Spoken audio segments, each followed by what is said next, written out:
Hello wet shavers, hope everyone is having a fantastic weekend. This is Timmy Two Shaves with the Shaving Tool, so I'm bringing you guys yet again more content, and today we're going to be talking about how to build a great lather. Now this is just one technique in order to how to do it. Everybody has their own way for building their lather. This is just over my experience, what I've found that provides me the most consistent results. This took me a lot of time to figure out. One of the things that I struggled with the most when I first started wet shaving was how to get a really good lather. Sometimes I would, sometimes I wouldn't, and I couldn't figure out what was causing me to get a great lather 1 minute, and then the very next day I use the same brush, the same soap, and my lather sucks. So we're going to be looking into that just a little bit today. For the purposes of the soap that we're going to be using Barrister and Mann Dickens. I received this for Christmas. It's a beautiful smelling soap. It has lemon, cardamom, nutmeg, black pepper, and cherry. We are not actually going to be shaving with it today. I'm just going to be showing you guys my method for building a very nice, dense, but pillowy, wonderful lather. We're going to get the consistency of whipped cream here with this, but let's go ahead and jump right into it. So the first thing that I do with all of my soaps, whether I'm doing a live shave in front of you guys or I'm just doing a shave to myself, I always pre-soak my pucks. You can see here the water kind of moving around. This is completely submerged in water. But the benefit of this is you're already pre-soaking your soap. So your soap is already starting to absorb a lot of that water, that moisture, and it's going to apply that back into your face or to the bowl. Now, for me, to get a nice high structure, high volume soap, bowl lathering is the best way to do it. For me. So we're going to go ahead and dump out this water, and then we're going to get started. Now with that, it doesn't necessarily have to soak for a preset amount of time. You can let it soak while you're taking a shower.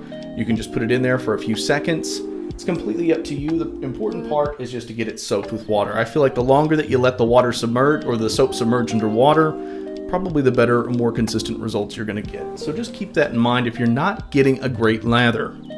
Let the puck soak. This definitely applies to harder pucks or older pucks with a more infamous name like William's mug. Has to soak underwater for a while. Give it a few minutes to definitely allow those properties to come out for a great lather. One of my favorite brushes.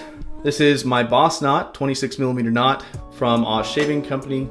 Love this brush. It's absolutely fantastic. It's a nice synthetic knot.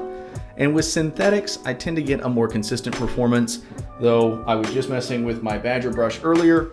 Also built a great pillowy lather with this one as well in the bowl. And usually I utilize this for more of a facial lather, but can also work well with the bowl. Really, you can get whatever you have working really well. If it's an animal hair, let it soak underwater. It's the same as the soap. To really get the best and most consistent results out of your lather, just let your brush really soak underwater. Take a shower, let it soak while your soap is also soaking underwater. You're going to love the results that you're going to get from that. But with synthetics, they're different. You don't have to let them soak because they're not absorbing water. The water's merely clinging to the bristles in this instance. So what I do is I'll usually have a thing of water here and I'll just swish it around in the water. But for this purpose, I am merely running it under some water. I'll take this, wring it out. There's still some water in there. I dump out my water from the puck.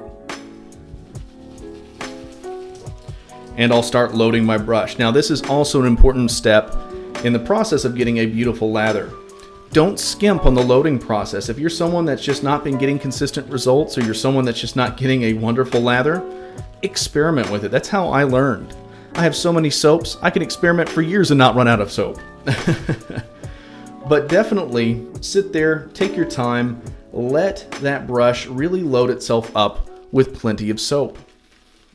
And you can already see here, we're getting plenty of soap on here. What I like to do is really press it in there, let it splay, and then I'll let the tips of the brush really comb around the top of the soap. That way I'm really getting it on the edge or on the tips of the brush rather than deep down in the bristles.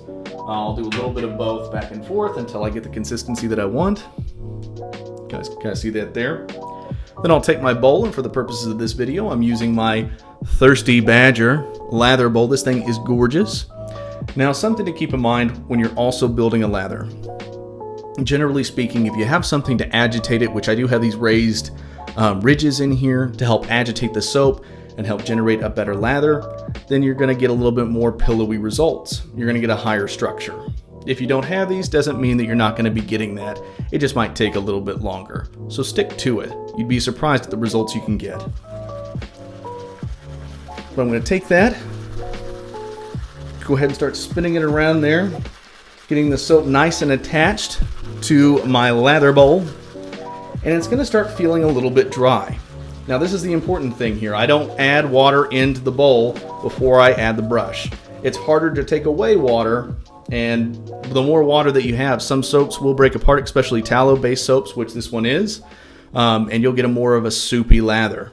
If you want something that's a little bit more pillowy, more high structure, start out with what you already have on the brush, get it nice and attached to the bowl, then we can gradually add water to get the consistency that we want. And what I do when I add the water is I swirl it around in the bowl. And you can even hear that the consistency sounds different as we're whipping this up. But this particular bowl, just to the way that it's designed, whips up a beautifully dense and thick lather in no time. And you're really going to know that you're getting a great lather when you start seeing peaks, which is basically when the soap kind of curls out and kind of stays within that structure. You can tell that it's getting the right amount of density to stay in that form factor. And I like it with a little bit of shine. And that just comes from that water to soap ratio. Gradually add water until you get the kind of consistency and structure that you want.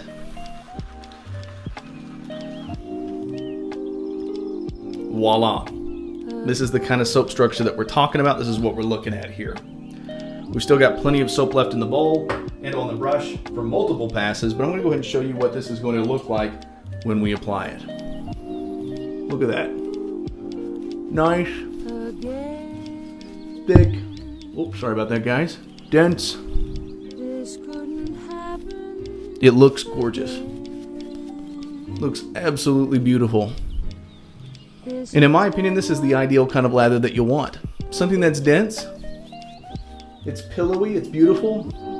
You're going to impress your friends and your followers with the amount of lather that you're able to generate and the way that that lather is going to look. Because I think a lot of us, when we're watching these kinds of materials, we're watching these videos, some of our favorite parts is watching the people and how they, how they shave, how that particular razor sounds shaving the face, or how they build up that lather and how it looks with the finished product. And generally speaking, with most of your artisans, you should be able to generate pillowy amounts of lather like this with any soap that you try with this method. And that's a good benchmark for you too. If you're just finding that you're just not getting the results that you want, maybe try a different soap and see if maybe that provides you better results. But if you use the methods that I provided you in this video, generally speaking, you should get a great looking, performing, feeling lather out of whatever soap that you try with whatever brush that you utilize. This same method will work with animal hair brushes. Boar is going to play a little bit differently.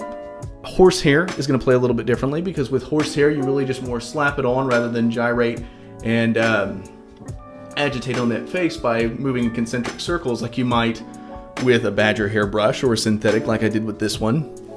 But you should still be getting great results. As you guys can see here, that lather is no slouch. This is going to provide me a nice glide and effect that I want. So I hope you guys really enjoyed the video today. Please let me know in the comments below if you'd like to see more material like this, because I'd love to post more how-tos. But thank you guys so much for paying attention today and just staying with me through the whole video. If you have any ideas for other content, definitely IM me. Let me know what you think. Thank you so much. Shave on. Have a great weekend.